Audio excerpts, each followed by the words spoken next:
What's up, people? This is Finally Financial. I'm back again, going to talk to you guys about 15 things you should inquire about when signing a lease, whether you're leasing an apartment, leasing a home, okay, but not a car lease, just an apartment or a home. 15 questions that you should ask, or you should at least have answers to. Okay, let's start. So the first one that you want to make sure you ask is, when is the rent due, right? Generally, it's due on the first, but occasionally they'll have it due sometime that first week. Doesn't always have to be on the first. You just want to make sure you know the exact date that it's due. Now, that leads into my second question. Is there a grace period for rent payments? So if the rent's due on the first, do I have to pay it on the first? Can I pay it on the second? Can I pay it on the third? Like, do I have a couple of days grace period? The longer the grace period, the better, for me, for most people too, probably. Generally, you'll have a grace period. They'll give you at least 3 days. Generally, after the third, maybe the fourth, is when the rent is usually due. And if it's not paid on that day, that's when you'll start incurring maybe penalties. $10 the first day, $5 each additional day. I've seen $50 the first day, $10 each additional day. So, take it like that. So make sure you inquire about a grace period for your rent payments. Now, you also want to inquire about, how do you actually pay the rent? So nowadays you pay online. Generally, you would have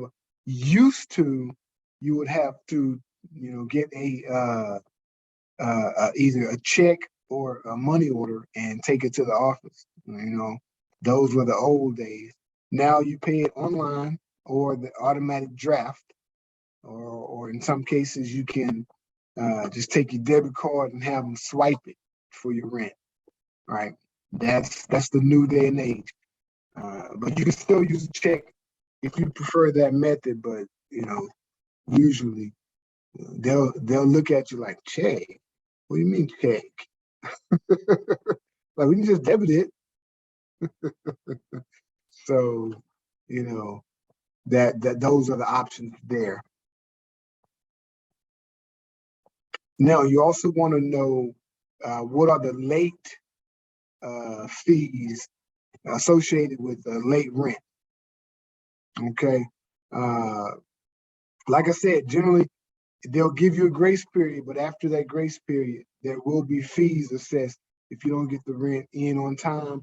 And then at a certain point, they'll do an eviction letter or either, when they're gonna, want you to get out if you can't pay the rent. Okay. Number 5, it seems pretty simple, but a lot of people forget maybe, or, think they've communicated something and they communicated something else. So you want to know, how long is your lease, right? You don't want to go into this lease saying, yeah, I have a year lease and it's 2 years, or thinking that it's a month to month and it's a year, right? So leases are different. Make sure you know exactly the length and terms of your lease. Question number 6, what utilities and other services are included in the rent?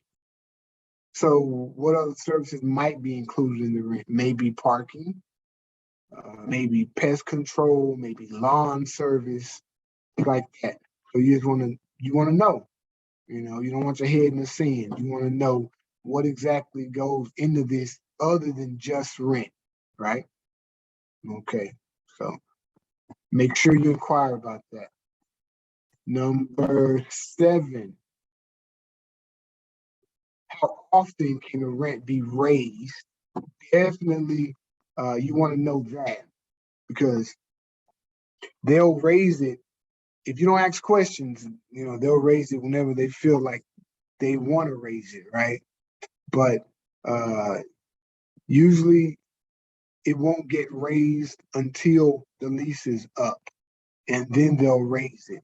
I don't think I've ever had my rent raised in the middle of a lease, but you do want to know and you do want to ask. Question number 8.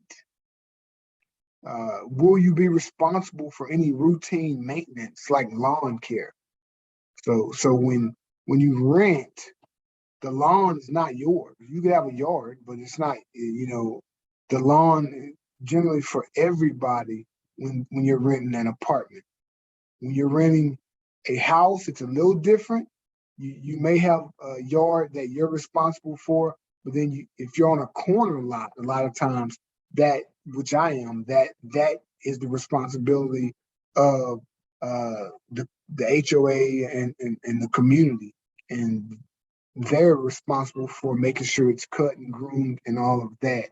But otherwise, if you have your own backyard, if you have your own front yard, you want to make sure that you're either you're in charge of that or they're in charge of that. They being the HOA. Okay, so you want to ask that question. Question number 9: who should you call for maintenance issues like a leaky faucet or something like paint? Let's say the toilet overflows or the handle stops working, things like that. You want to know who you call. Either they'll have maybe a super, or if you need to get one. But if you're paying rent, they should be responsible. Your landlords or HOA, if you're leasing a house, should be responsible for that. Okay.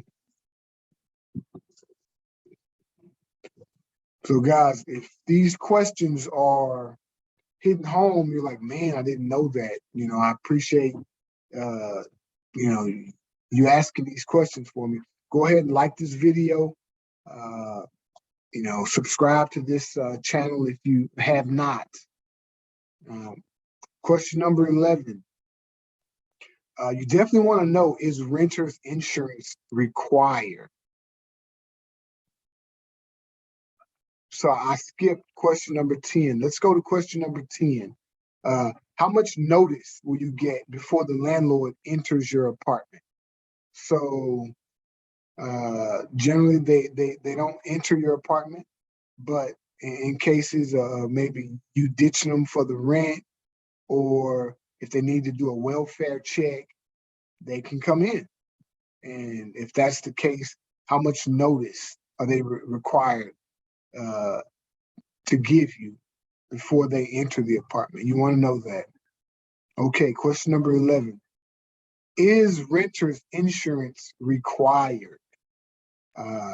Most places I've been, it has been required.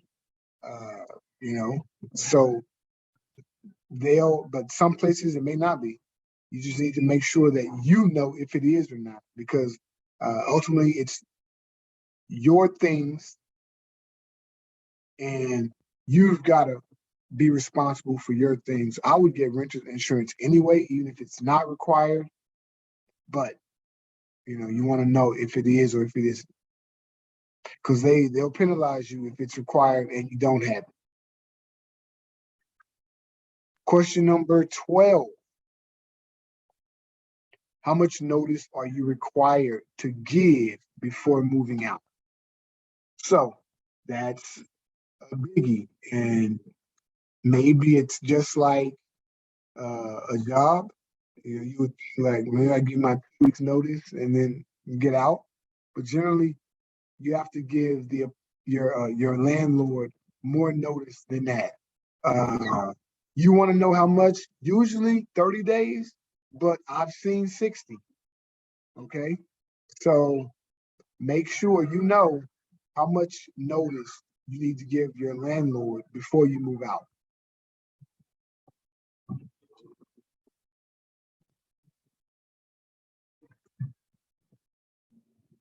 Now, question number 13.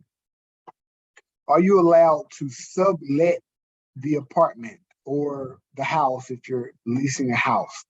And sublet basically is rent to someone else while you're still the tenant, you know, or in the cases nowadays, Airbnb it while you're not even there, maybe. You want to know that, you know, just from my experience, most uh, landlords, most apartments won't allow you to sublease or Airbnb something that you're leasing because they want to be able to do that and make their money. But you want to know, maybe if you're leasing a house, somebody may let you, okay? You just have to communicate that with them and they might want a piece. You never know. They may say no unless you say, well, I'll give you a piece of it. And they may, okay, maybe I'll do it. But most apartments, they won't let you sublet because they want to be in charge of the people that move into their, you know, rooms and stuff. If you sublet, they don't know who you're letting move in and all that type of stuff. So, you know, but you want to ask. You want to ask, right? Question number 14. Where will the landlord hold your security deposit?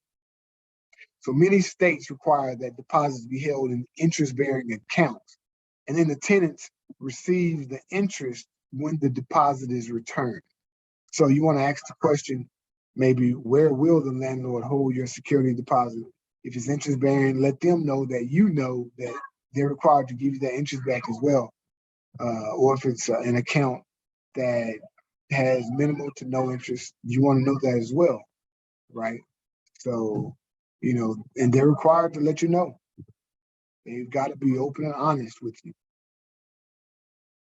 Hope all of these questions are helping because I feel like most people, they don't ask a whole lot of questions when signing the lease. They just the main questions that they want to know, the length of the lease, you know, how much is rent, when is it due, you know, those 3 questions. Other than that, they're cool.